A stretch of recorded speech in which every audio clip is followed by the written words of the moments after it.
Evidentemente, é uma tentativa de fazer com que as coisas não funcionem. Eu termino com isso, então. Agradeço muito a atenção que me ouviram e muito mais o convite que me foi feito. Obrigado. Muito obrigada, professor Elisaldo, pelas suas sábias palavras. Dando continuidade, eu gostaria de passar a palavra agora ao senhor Bruno Porto, que vai dispor de até 15 minutos. Obrigado, deputado. Tá ligado? Obrigado, deputado. Bom, primeiramente, boa tarde a todos. Né? Boa tarde, deputado Iracema, professor Elisaldo Carlini. É uma honra poder estar aqui hoje. Né? Foi uma honra pelo convite também da equipe de democracia. Eu estou aqui como cidadão. Né? Eu sou pai de 2 filhos, gêmeos de 9 anos de idade, então o assunto de drogas já é um assunto que eles já vieram me perguntar, por exemplo, nessa idade. Ok. Eu sou pai de 2 filhos, gêmeos de 9 anos de idade. Né? O assunto drogas já foi uma questão que eles já perguntaram para mim, já com 9 anos de idade, principalmente por causa do álcool. Né? Meu filho já sabe imitar um bêbado com precisão. Né? Eu vim pelo portal E-Democracia. Né? Eu fui convidado pelo deputado Reginaldo Lopes a ser moderador pela minha participação. O portal E-Democracia é uma oportunidade muito interessante da população poder participar não só da questão de drogas, que é um assunto extremamente complexo, onde a participação da população é muito bem-vinda. Né? Tem muitas opiniões. Opinião de usuários reais ou usuários responsáveis das drogas hoje ilegais também ajuda a entender o fenômeno, a complexidade dele. Né? E o portal E-Democracia dá abertura à população para poder realmente estar em contato com os seus representantes, com a Câmara dos Deputados e participar ativamente do processo de criação de leis. Muitas vezes, não só a gente não tem acesso a eles, mas vocês também não têm acesso às nossas opiniões diretas ou à nossa experiência de vida como cidadão mesmo que convive diariamente com o problema das drogas. Né? Eu queria comentar um pouco sobre a discussão no portal. Né? Foram diversas discussões dentro dos... nós dividimos em grupos, né? Foram divididos em grupos o fórum do portal, então temos depoimentos, legislação, prevenção, repressão, requalificação profissional e reinserção social, tratamento e acolhimento. Né? Os depoimentos, nós tivemos depoimentos de diversos usuários, principalmente usuários de maconha, que é a droga que está mais em voga, mas sendo discutida principalmente por causa das marchas hoje em dia, né? Com a internet.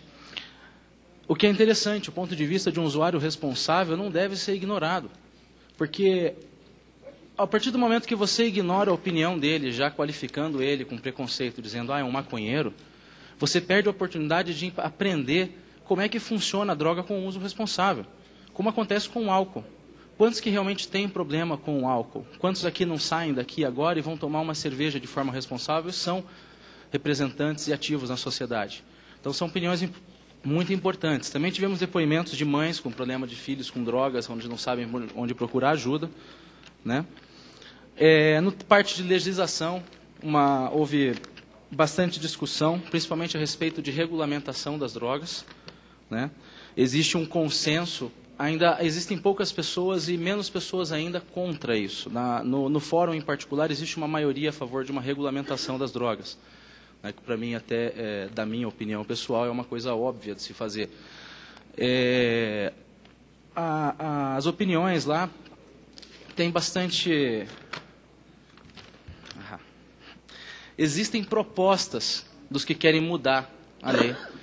E não existem muitas propostas do que são a favor da manutenção da lei. Tá? Na parte do fórum de prevenção, nós tivemos muitas poucas discussões. É um tema bastante complexo. Isso aí eu queria tratar aqui. A questão de prevenção, muito importante, é a desinformação que existe hoje sobre as drogas. Tá? O que acontece? Na minha educação, na minha família, os meus pais sempre foram muito honestos comigo em relação ao efeito que as drogas têm, independente de elas serem legais ou ilegais, porque o acesso a elas é tão fácil quanto. Né? E o que acontece? A primeira vez que eu bebi álcool na minha vida, eu senti exatamente o que a minha família havia me descrito. Então eu posso confiar no que eles me dizem. É assim que eu ajo com os meus filhos. É assim que eu ensinei meus filhos, por exemplo, a não falar palavrão. Né? Sendo honestos com ele, ensinei eu pessoalmente o palavrão, o significado e por que eles não poderiam falar palavrão com 8 anos de idade. Eles não falam. Entende?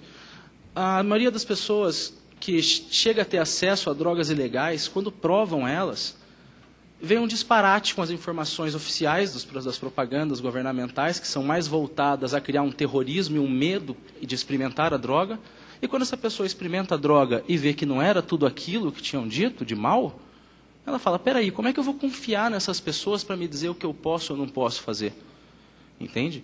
E existe uma hipocrisia muito grande. Nós temos um exemplo do Rock in Rio agora, que é contra as drogas, e o patrocinador principal do evento é uma marca de cerveja, que é um álcool.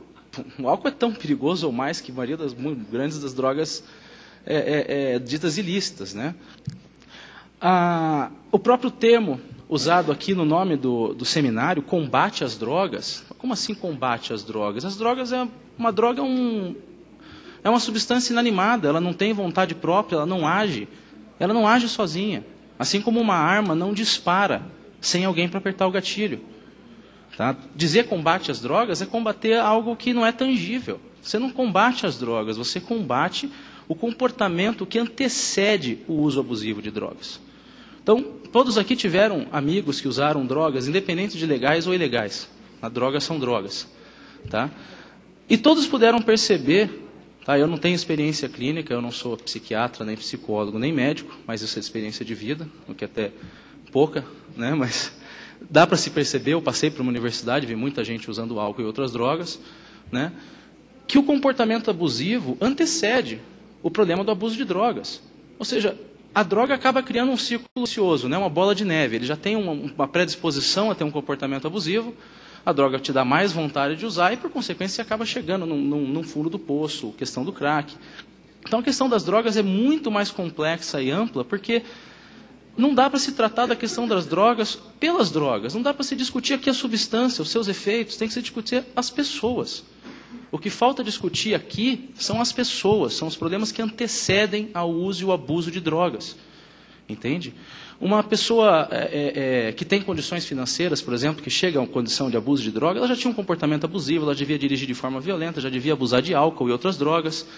Entende? E depois chega a um fim. Agora, uma pessoa que está lá na Cracolândia, que já era pobre, entende? Ela estava numa condição social, com uma educação que não deu perspectiva de vida para ela. Não deu oportunidade de trabalho, não deu oportunidade de crescimento. Tá? Essa pessoa tem o quê de acesso a prazer na vida dela? Ela tem uma droga ali que custa R$5, dá um prazer instantâneo. Como é que ele vai negar isso, se ele não tem perspectiva de vida? É fácil dizer não a um prazer instantâneo, barato? Não tem. Por isso que é muito difícil. O problema das drogas antecede a substância. O problema das drogas está nas pessoas, no comportamento. Eu também acredito que a ilegalidade aumenta e piora o problema de abuso. Por quê? O álcool, por ser legal, todos aqui quando usam álcool, usam sob a vista da sociedade. Você chega em casa bêbado, eu tomo bronca da minha mãe ou da minha mulher. Ela sabe que eu saí para beber. Agora, uma droga ilegal, mal vista pela sociedade, com preconceito, como é que a pessoa vai usar publicamente? Ela usa escondida. Quando ela começa a apresentar problemas, as pessoas não sabem por que essa pessoa está tendo problemas. E quando ela chega no fundo do poço, é tarde demais. O tratamento é complicado. A gente sabe que não se sabe como exatamente tratar algum dependente químico de drogas pesadas, como, por exemplo, heroína, cocaína ou crack. Tá? A ilegalidade também tira essa pessoa do contexto social. Né? Ela, além de usar essa droga escondida, ela é estigmatizada como uma perdedora, como alguém que optou pelas drogas por estar querendo fugir da realidade. Ninguém usa droga para fugir da realidade, a não ser o cara que bebe para afundar a mágoa da namorada, mas as pessoas usam drogas para ter acesso ao prazer. Isso é óbvio, não dá para se negar isso. Tá? A ilegalidade também deixa o controle da venda, da distribuição e do acesso às drogas na mão de criminosos, que não têm escrúpulos. Você não vê um dono de bar aliciando crianças para vender álcool adulterado dentro de escolas, ou portando fuzis. Não se vê. Por quê? Porque é uma droga legal. Esse cara que vende essa droga, ele tem um CNPJ, ele tem um CPF, ele tem uma família por trás. Ele vai evitar ao máximo. Se ele vender para uma criança, sim, ele tem que ser punido, é lógico. Mas um traficante não pede RG.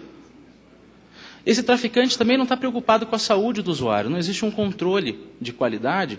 Então as drogas vêm misturadas. Cocaína vem misturada, por exemplo, com pó de vidro, com qualquer pó branco os caras misturam, né? Maconha vem misturada com fezes de animais, de preferência vaca, né? Porque é verde. Né? E plásticos, e galhos, e folhas, e pode fazer um mal danado, não pela própria substância em si, que é considerada benigna cientificamente, mas pelas substâncias que são agregadas. Existe também o costume do traficante de colocar crack junto com a maconha, com a intenção de fortalecer o vício do usuário para que ele volte lá. Né? Então, não tem como dizer que proibir vai coibir o abuso. Não abusa, não diminui. Você proibir uma substância não vai impedir uma pessoa que já tem um comportamento abusivo de chegar até ela. E não impede, a gente vê isso na prática. E soma ainda todos os problemas de violência e corrupção que são ligados ao mercado ilegal, por consequência. Então isso cai na educação, que é o que eu comentei primeiro, a respeito dos meus filhos, quando eu ensinei a eles o significado de cada um dos palavrões. Eu fui educado de forma que quando eu experimentei uma droga a primeira vez, eu senti exatamente o que minha família tinha me dito que eu ia sentir. E eu confio nas informações deles. Agora, como é que eu vou confiar num governo que chega para mim e me diz que maconha mata neurônio? Isso não atinge um usuário. O usuário sabe que isso não é verdade, porque ele procura informação. E hoje as pessoas têm internet. Entendeu? Como é que você vai chegar para alguém e pedir que ela pare de usar drogas se ela não confia em você? Se as informações que vocês passam não batem com a realidade que ela percebe quando ela usa droga. Não faz sentido. Então, em termos de ação, o que se deve fazer é reestruturar a educação no Brasil. Richard Feynman, um físico famoso que trabalhou no projeto Manhattan da bomba atômica, ele deu aula em algumas universidades do Rio de Janeiro, numa época que ele morou no Brasil. E ele fez uma crítica muito contundente à educação brasileira. E que você vê o livro, aquela crítica de 1970, 1900 e alguma coisa, né? Ela é bastante antiga, mas você vê que a educação no Brasil não mudou. Eu mesmo sofri muito com isso na escola, porque a educação no Brasil ela foi feita para chegar e cuspir informações e você decora ela. E eu ia muito mal nas provas, porque a minha memória nunca foi muito boa desde criança. Eu nunca fui muito bom em decorar, mas em compensação foi muito bom, sempre fui muito bom em pensar e raciocinar. E as pessoas hoje no Brasil não são educadas para pensar por elas mesmas, não são educadas para tomar decisão. As pessoas, por exemplo, chegam e dizem, sou contra a regulamentação ou a legalização ou a liberação das drogas. Você pergunta por quê? Elas não sabem, elas têm uma posição, mas não têm uma opinião, porque elas foram educadas desde crianças a decorarem uma informação e regurgitar ela, e não a processar e criar sua própria verdade e fazer seu próprio conhecimento sobre a vida. O problema das drogas é extremamente complexo. Cada uma delas tem efeitos diferentes, tem características diferentes. Não adianta a gente sair proibindo drogas, porque elas vão ser inventadas. Vão ter novas drogas. Ou a gente é inocente o suficiente de achar que a gente vai conseguir proibir uma, depois outra, cada uma que inventarem. Vai esperar criar um problema social em cima daquela droga, para daí criar uma regulamentação em cima dela. Eu, nesse momento, por exemplo, eu tomei uma droga que é tão perigosa quanto a cocaína, que é a Ritalina, que é uma droga regulamentar. Existe abuso dessa substância? Lógico que existe abuso, assim como existe abuso de álcool e outras substâncias. Só que o fato dela ser legal e poder ser usada de forma responsável me traz benefícios à minha hiperatividade, por exemplo. Mesmo a cocaína, que foi citado aqui, Freud, eu acredito que num uso médico controlado ou em estudos científicos devem se conseguir usos benéficos dela. Afinal de contas, o efeito dela, não sei se é muito diferente, o professor pode confirmar comigo, mas ela é um estimulante muito parecido com a Ritalina ou não? Então ela pode ter até benefícios médicos, por que não? O ópio, os opiáceos são amplamente usados na medicina. Então, não dá para se negar a dualidade, o quanto as coisas são binárias. Eu trabalho com pesquisa em desenvolvimento de engenharia num instituto militar. Só que a nossa pesquisa é voltada para acesso ao espaço. É muito comum confundirem os nossos projetos com o uso bélico, que não é o propósito. Ao mesmo tempo, você pode considerar as drogas só como um problema, ou como parte da sociedade. Elas podem não ser a solução, elas podem não ser um problema, mas elas são parte da sociedade e a gente tem que aprender a lidar com elas. Não adianta a gente ficar empurrando o problema para debaixo do tapete. As pessoas que são presas, por exemplo, pequenos traficantes, é engraçado que o uso de drogas da população, ele é bastante, vamos dizer assim, estável em todas as classes sociais. Por exemplo, maconha é em torno de 5% da população e isso é mais ou menos estável em todas as classes sociais. Não é curioso que a maioria dos presos são de baixa renda, negros? Se todos os que usam estão mais ou menos na mesma proporção, não devia ter uma amostra realista de toda a população brasileira, já que 5% em todas as classes sociais mais ou menos usam maconha? Por que só os pobres são presos? Essas pessoas depois, ao invés de elas serem educadas, que custa muito mais barato que um preso. Eu acredito que uma escola técnica, eu não tenho essa informação, mas uma escola técnica custa muito mais barato que um presidiário. Essas pessoas são presas, elas têm um custo altíssimo para a sociedade, para o poder judiciário, para a polícia, que tem que ficar sendo babá de maconheiro ao invés de atrás de bandido, né? Tem um custo muito alto para a sociedade e depois que elas saem da prisão, elas não cooperam mais com a sociedade. Elas não trazem benefícios, eles não produzem, eles não conseguem mais emprego, eles não conseguem passar num concurso público, não conseguem financiamento para fazer uma universidade. Está resolvendo o problema? Não, você está criando um novo membro da Cracolândia. Que oportunidade que essa pessoa tem?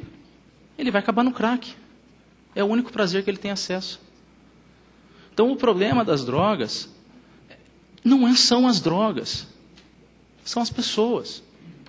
São as políticas que a gente faz, são a forma como a gente trata as pessoas, são as oportunidades que elas têm, são a visão que elas têm de futuro, a capacidade que elas têm de projetar um futuro para elas. Elas não têm essa imagem. Como é que vocês querem que elas saiam das drogas? Obrigado. Muito obrigada, Bruno Porto, por essa palestra tão lúcida. Agora teremos 15 minutos para debate. Eu concedo a palavra ao nosso primeiro inscrito, o deputado Osmar Terra.